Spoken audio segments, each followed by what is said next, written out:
Oitava catequese: a unidade original do homem e da mulher na humanidade. As palavras do livro do Gênesis, não é conveniente que o homem esteja só, são quase um prelúdio da narrativa da criação da mulher. Com esta narrativa, o sentimento da solidão original entra a fazer parte do significado da unidade original, cujo ponto-chave parecem ser precisamente as palavras de Gênesis 2:24, a que se refere Cristo na sua conversa com os fariseus. O homem deixará o pai e a mãe e unir-se-á à sua mulher, e serão os dois uma só carne.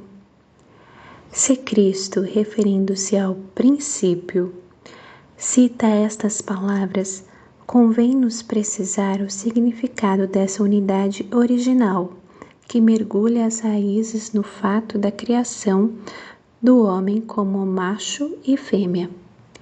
A narrativa do capítulo 1 do Gênesis não conhece o problema da solidão original do homem. O homem, de fato, desde o princípio, é macho e fêmea.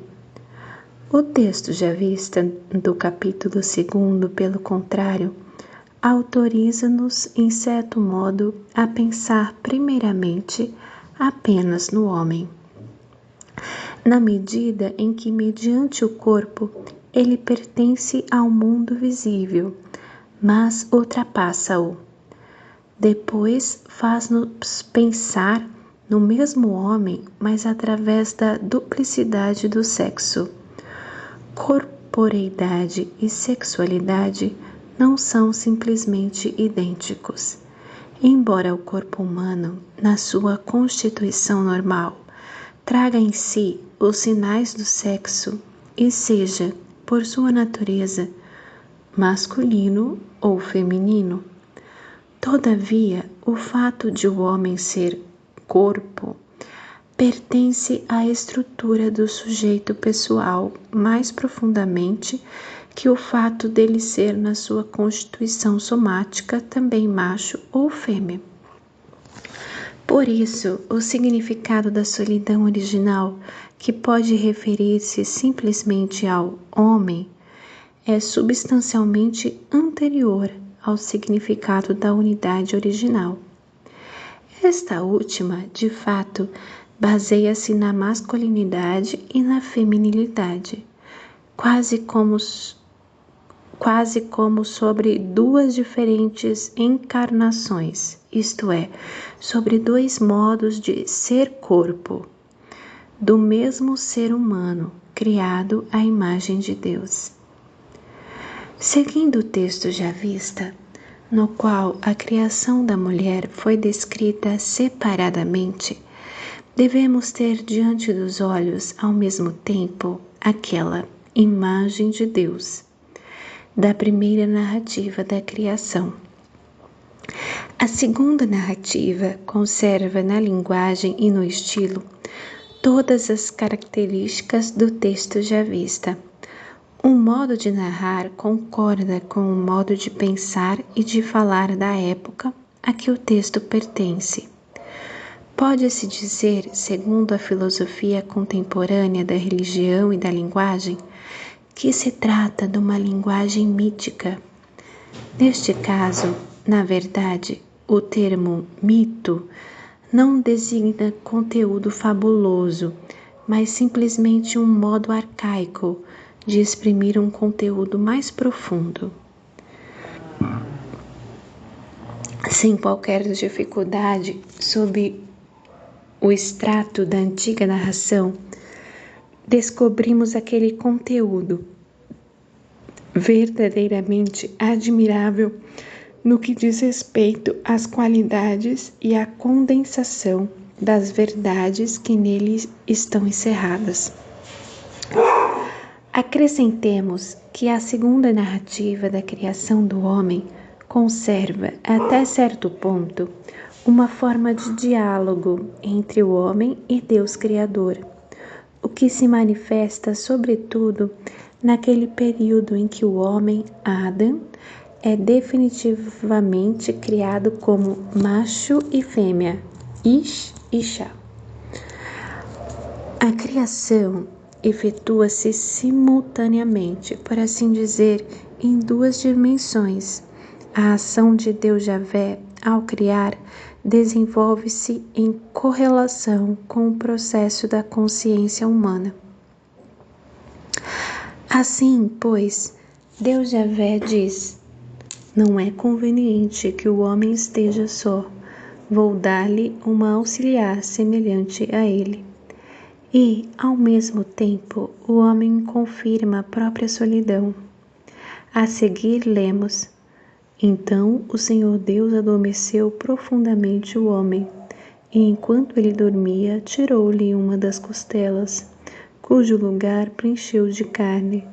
Da costela que retirara do homem, o Senhor Deus fez a mulher e conduziu-a até ao homem.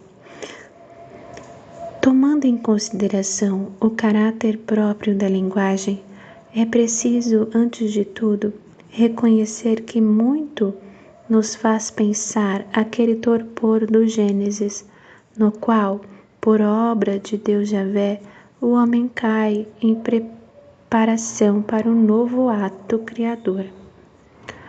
Sob o contexto da mentalidade contemporânea, habituada, graças à análise do subconsciente, a ligar ao mundo do sono conteúdos sexuais, aquele torpor pode suscitar uma associação particular. Todavia, a narrativa bíblica parece ir além do subconsciente humano, e se admitirmos uma significativa diversidade de vocabulário, podemos concluir que o homem, Adão, cai naquele torpor para acordar macho e fêmea. De fato, pela primeira vez encontramos em Gênesis 2:23 a distinção Ish e Isha.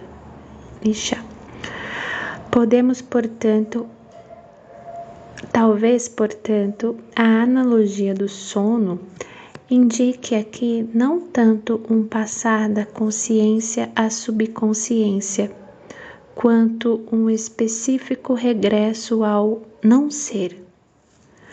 O sono tem em si um elemento de aniquilamento da existência consciente do homem.